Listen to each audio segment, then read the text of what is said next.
Ed, are you there? Yep.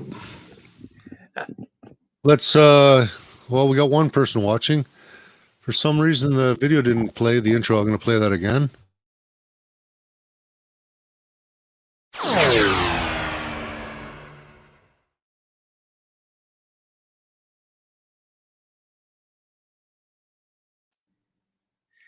I think that's the wrong intro. Question, isn't the intro already integrated with the 5-minute countdown? It's supposed to be, but this must be the wrong file. Anyways, let's get on with it. Yeah, we're amusing. I'm learning all this new technology. For anybody watching, this is the Sixth Estate. And my name is Chuck Black. We are here to focus on news, not agenda. And we do that by interviewing new media-focused journalists and personalities who tell stories that the legacy media won't touch. And one of those cases is the strange case of Kevin J. Johnson. And somebody who knows more about that than just about anyone else is Ed Jamnisek, who helped me put together tonight's vidcast, and he's going to tell us a little bit about Kevin J. Johnson. What do you want to know? Tell me how you met him. Tell me what you do for him. Tell me what he does, and then tell me a little bit about how he ended up in jail almost a month ago. The story goes way back to about 2017, I think. My uncle actually told me about this guy that was being interviewed by Sandra Solomon was being interviewed by this guy, Kevin J. Johnson. Mm-hmm. And I kind of watched that one show and says, this guy's on the money. He knows what's going on. And then I just became a fan and started watching the show almost every day on a regular basis. When he was running it in the mornings from 9 until 10, almost every morning. Mm-hmm. And then he reached out. He started asking for help. And I kind of told him about a protest that was going on in St. Catharines with Duke Willis going to a Liberal MP's office. I think the guy's name was Little. Mm-hmm. This guy was being a real a-hole. Anyways, as it turned out, I was ended up working past 3 o'clock that day. No, past 2 o'clock that Friday afternoon. Mm-hmm. Went to pick up Kevin, found out it was being canceled, and we started chatting. What's what? And slowly became friends. And started working together, and gave him a hand with a few protests and sort of kept him up to date with what's going on as far as, Antifa's actions and the actions of groups like Pegida and the Northern Guard and the Proud Boys. And one thing led to another, and then I was helping him with his mayoral run. And so the more time you spend working with someone, the better you get to know him. And I like Kevin. I like what he stood for. I like that he was putting his neck out there. And, traditional old stock kind of Canadian guy. And so anyways, helped him with the election for when he was running for mayor of Mississauga. And I helped him a little bit with some of his court cases. I attended a few of them. And just watching the whole narrative and just trying to keep him a beam of what's going on and giving a little bit of advice, taking some advice. And then when I found out he was going to Calgary, because a lot of Calgarians are asking for him to run for mayor out there, well, how can you stop someone from doing that? And I tried to stop him, actually, believe it or not, a little bit. As I understand, Kevin's run for mayor of Calgary a number of times. he may even be the front runner this time through. He hasn't run before? No, this is the first time running for Calgary. Okay. He's run for Mississauga. Last election was, I think, his second or third attempt. Mm-hmm. So he got 13.4% of the vote as the election results came in Mississauga. How interesting that mathematically that's impossible. All 4 times that they released updated totals, Yes. how do you always come up with 13.4% of the vote?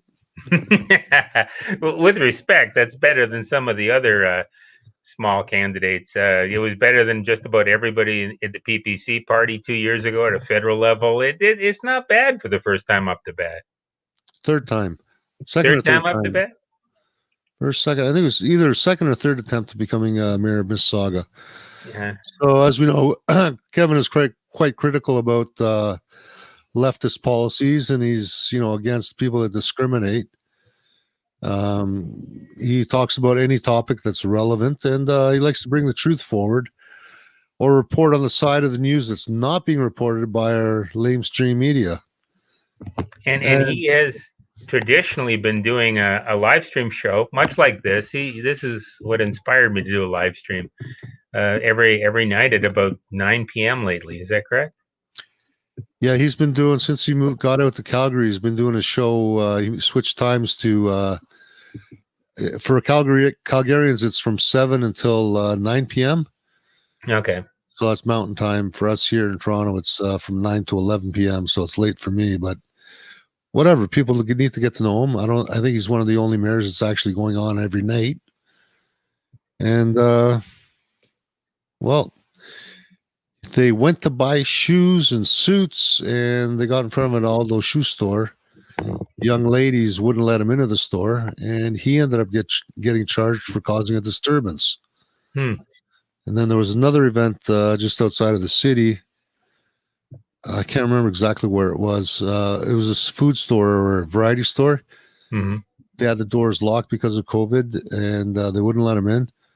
So I think he went around to the side of the building where there was another entrance. He went in through there, and I think the owners told him to get out because he wasn't wearing a mask, and they told him he had the medical exemption, and they proceeded to throw him out. So he got charged for trespassing on that. Okay. So a public store that's open during regular business hours, and they charge you for trespassing. Yeah. So he's been doing this quite a bit. He's been going into public facilities without a mask. He's been claiming exemptions, and then you tape what happens. Sometimes it's a good experience, sometimes it's a bad experience, but it's always an interesting experience, and he puts it on the show. Yep. And then because what happened in May 6th, there was I'm going to go, in my opinion, this judge is totally corrupt, and he's bought off, or something just doesn't smell right. This is not a judge that I would consider to be, in my opinion, so I don't get you guys sued, and they can't really sue me because it's my opinion. And still today, July 2021, we still have the right to have our own opinions.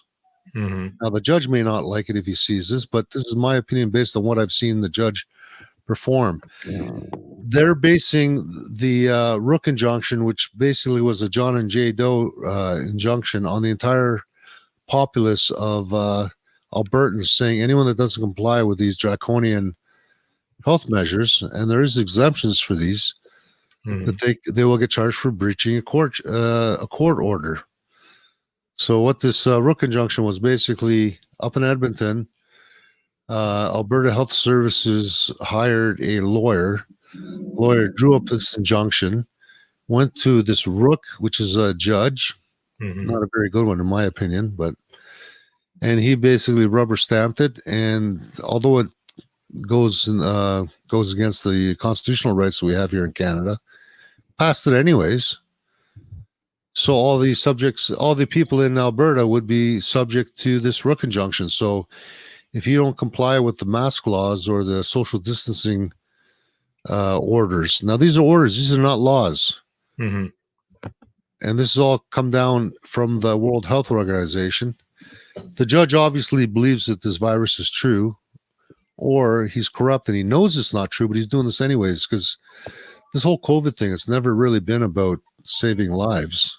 Mm-hmm. It's always been about control, limiting our rights, limiting our freedoms, getting people used to the basic universal income, which is now it's called a CERB.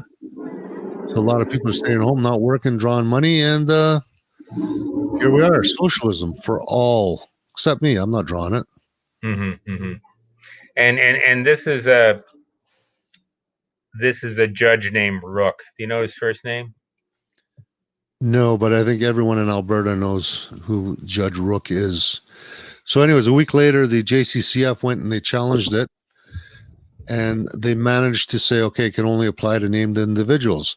Now, although Kevin was never named on the May 6th one, Judge Rook stuck his name on, or someone stuck his name on that injunction, and they went to collect them.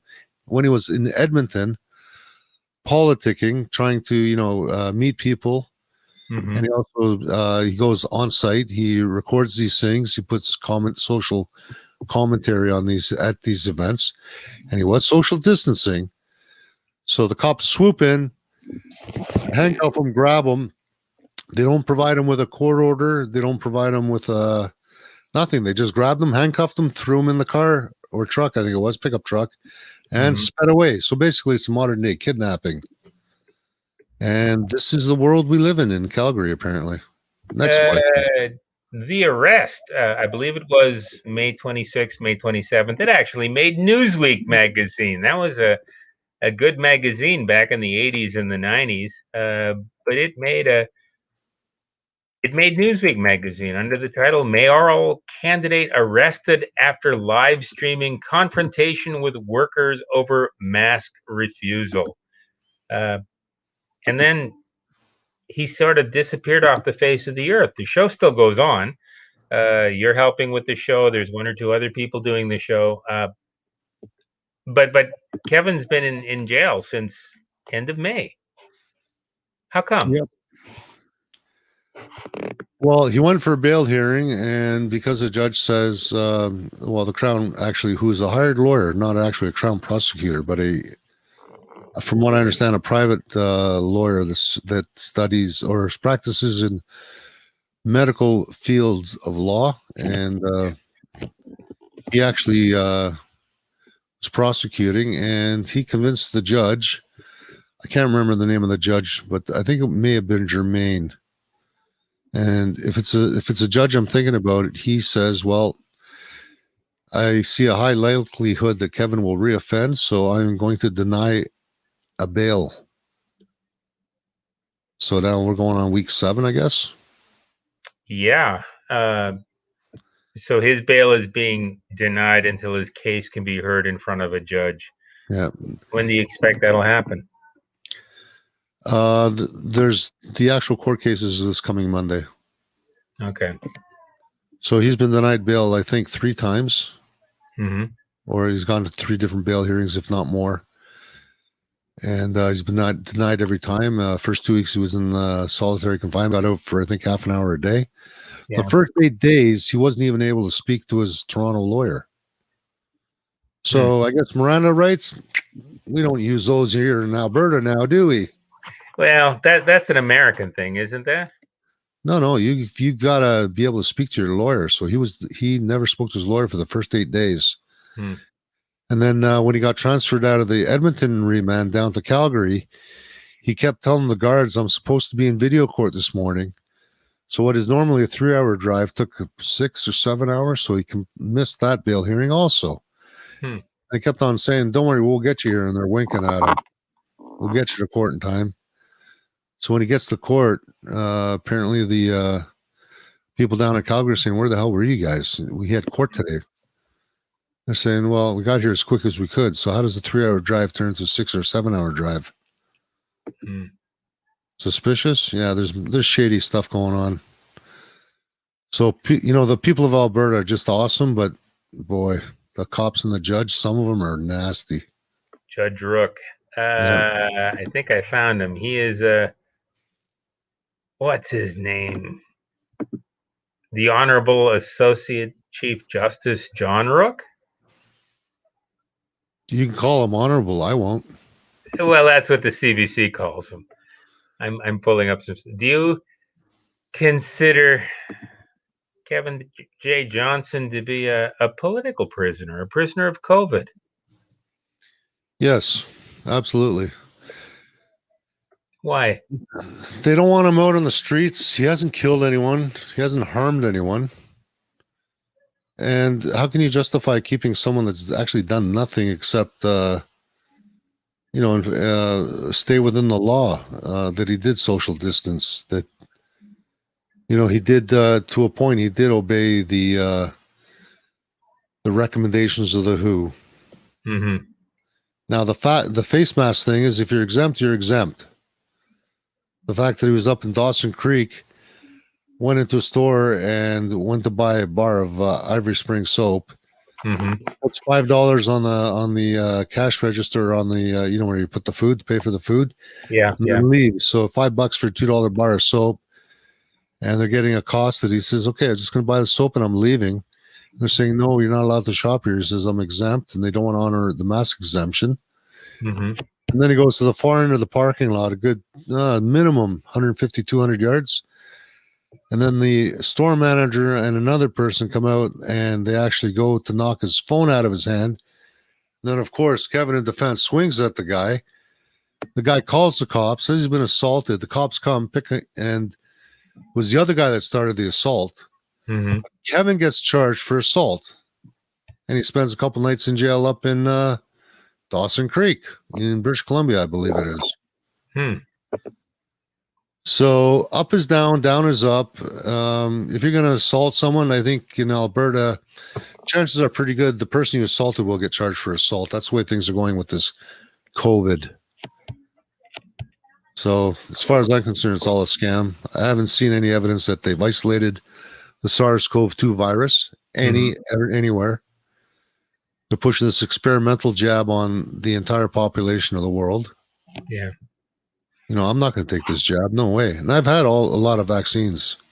Like I've had my tetanus every 10 years because it's working construction. Mm-hmm. What do you expect's going to happen with the court case next week, if it actually happens? They're running out of options. Every week they find a new charge to throw up against them. Mm-hmm. Even Chris Sky got served yesterday, I think, for violating the COVID rules. Now, these are provincial rules. Yes. So I don't know if people realize this, but with provincial regulations and laws, you are guilty until you prove you're innocent. It's not like federal criminal law, where you're presumed innocence and the Crown or the state has to prove that you are guilty of said crime. So I didn't know that. Could you explain it a bit more? You're saying provincial health regulations assume you are guilty until you prove yourself innocent. Is that fair? Yep. Look what's going on in the courts these days. Anything that's done over provincial regulation or provincial law, you are guilty until you can prove yourself innocent. And these are administrative courts, not really courts of justice. So you won't get a criminal record per se, because it's not federal laws being broken, it's provincial laws. Okay. So people got to dig into that. And this is alarming in itself. It's just like if you get issued a ticket, you don't show up to defend it. Again, you got to prove your innocence. The person that's writing that parking ticket, they don't have to show up to court. How can you question your accuser? You call this law? You call this justice? That's why they're referred to as the Gestapo, as Pastor Art would say. They come and they do whatever they want, and no repercussions. But you're talking about Pastor Art Polituk, I believe. Is that his name? Pastor Art, yeah. Meanwhile, there's a criminal code violation that law enforcement is not allowed to disturb church services. Yeah. As I understand, Kevin J. Johnson, one of the really good things he's been doing is making alliances with church members in Alberta and putting them on his show and trying to help them out. Well, depending on who your audience is, a lot of people don't realize what socialism or communism is, and what we're entering into is going to be I wouldn't call it a communism. I would definitely call it fascism. Mm-hmm. And I think the word that's going to be getting used more and more often is corporatism, where you've got large corporations that dominate all systems of our lives. You got companies like BlackRock buying up the housing stock in the States. Mm-hmm. You've got governments paying farmers to plow the fields under to make sure there's a food shortage this coming winter. Mm-hmm. But this isn't being reported in the mainstream media. And you've got guys like Kevin J. Johnson that aren't afraid to broadcast this kind of stuff. Meanwhile, it's just a little teeny tiny byline somewhere. Farmers being getting paid 1.5 times crop value to plow it under. Mm-hmm. Where's the logic? Tell me it's not getting rigged. The cattle industry was attacked last year. And then with this COVID, you got all the distribution lines where restaurants had their distribution lines of distribution for food. That was turned upside down. You had fields of onions. They do the harvest and they say, well, there's no restaurants buying sliced onions anymore. Mm-hmm. Just one example, right? So Yeah. that farmer's out of business. And how do you make the quick redirect to change the packaging so it's used for the consumers? Mm-hmm. Mm-hmm. I don't know if you've noticed, but the price of food's gone up in Toronto at least 50-60% in the I've last 4 noticed. months. I've made jokes with friends that the riots in the streets will start and will undergo a color revolution about the time bread hits $15 a loaf. Yeah, hyperinflation is well on its way. And if you remember, it was the price of food that actually got countries like Libya. Where else was there a war? It's called the revolutions going on in North Africa. Algeria? Yeah. Okay. And again, the narrative they feed you is Saddam Hussein is a bad man, so we got to go after him, or Muammar Gaddafi is a bad man. So they start a color revolution. They steal all the gold out of the country. They bomb the hell out of the infrastructure, done with our Canadian planes. By the way, projects were built by SNC-Lavalin, and now they go bomb it with Canadian planes. So now it's a make work project? Maybe.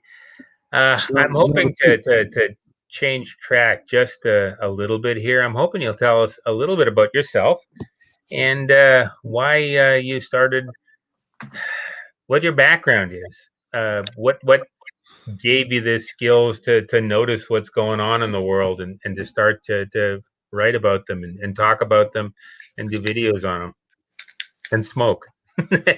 I actually wanted to stay in the background. I didn't want to be on the forefront because I'm self-employed in the construction industry. Yes. And when I was laid up with a medical issue back, and I think it was 2012 or 2013. Mm-hmm. So I was off work that year for, it was almost a year and a half. And back then they had Sun News Media on the satellite. So I started watching some of those shows. That was Ezra Levant. Yes. Yes. And it's finally like, wow, you see the difference between what they're reporting and what mainstream media is reporting is two different things. Mm-hmm. Same thing happens, but they report it differently. Mm-hmm. And I'm starting to think, man, these guys really know what's going on. This sounds way more truthful than what's actually on the mainstream media. So I started getting suspicious how the spin was there. And then there was stuff like, you can't say that because it's politically correct. This was happening already to me in the 90s. So I was born in the early 60s. I'm going to date myself, and that's fine. And when I went to high school, Catholic high school for 3 years, a couple years of public high school, a year of college, and then back to work. Back then, we were still taught who, what, where, when, why. So trying to look at different ideas, questioning what you're being told. Mm-hmm. Critical thinking skills, maybe we were taught that in high school. Maybe you're from my generation. I'm pretty sure they don't teach it quite so often anymore. Oh, they don't teach it at all, as far as I know. Yeah, you're taught what to think, not how to think, not to question. And I know other people the same age as me, and they say their kids are going through university. And I says, well, they can't report on that because they're going to fail the grade because it doesn't go along with the narrative. Wow. So kids, even the ones that aren't indoctrinated or know the truth, they can't even write about it. So you've got all these liberal arts teachers and judges, and when you speak to other people that wake up to start seeing the truth, they say, "I can't believe I was asleep for so long." One more question before letting you go, and I thank you very much for the interview, but one more question before letting you go. What's the most important story you're working on this month? Wow. It changes every day. I can't even put, how do you prioritize it? Corruption is rampant. We're being controlled. All governments are to blame for our problems, and we've allowed this to happen. So it's not a left versus right anymore. It's us versus our government. And the biggest thing that's going to come out this month, I'd have to say,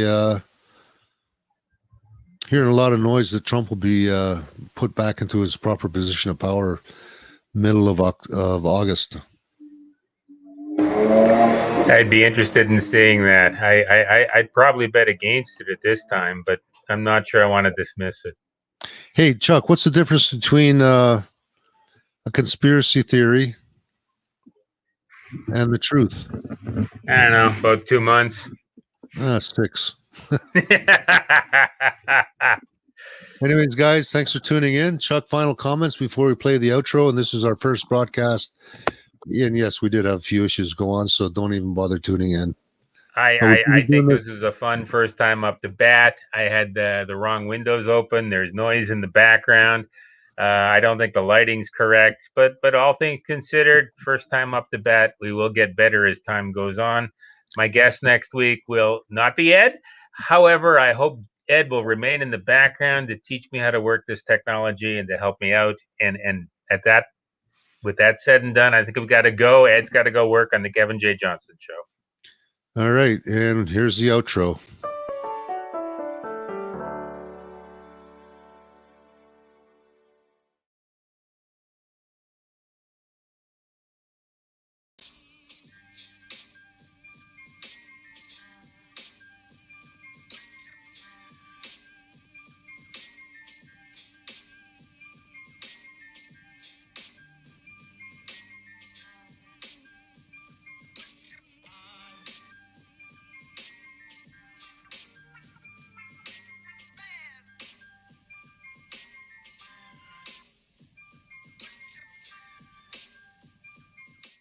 Hello, my name is Mike Bayer.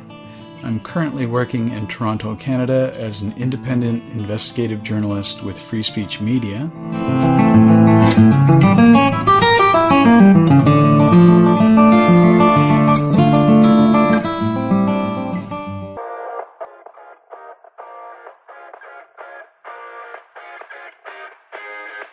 Would you mind explaining how you help them and what it is that you did for my colleagues and friends?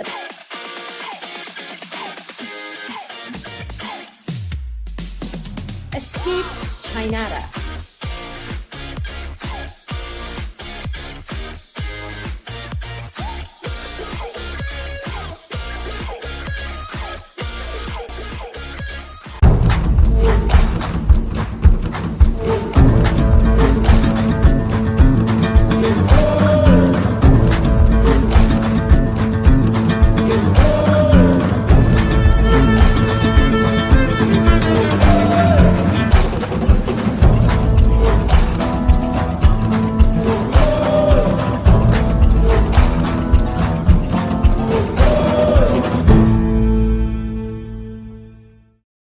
You are watching Carrot Vision.